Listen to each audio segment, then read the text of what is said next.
خانم شقاق دوست هستی شما؟ برای سونو یادداشت خانم، پاهاتو جمع کن، پهلوی راستت بخواب تا دماغت زانواتو بیار بالا. ما برای شقاقت همه. خب پهلوی چپتو باد کن.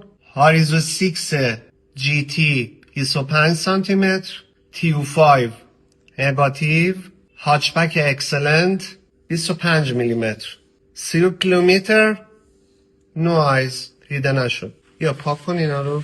خب پدر جان، شما آقای شلکمر بودی؟ برای پروستات اومده بودی. چند سالته؟ اینو یادداشت کن.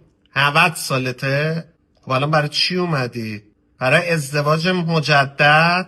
کامل بکش پایین. پدر جان دیگه خجالت اومای ازدواج کنه. همینجا زنت هم که خجالت میکشم. بکش پایین.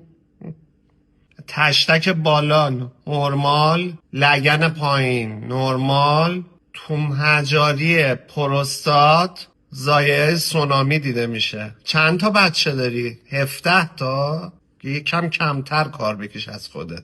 چه اعتماد به نفسی دارن این مردان. دیدی؟ 90 سالشه، پلاسیده، میخواد بره زن بگیره، اومده برای پروستات. جنین هادی لنگویج منفیه، خونریزی اگزوز جنین از پایین، ویندوز مادر پاره، جنین سالم.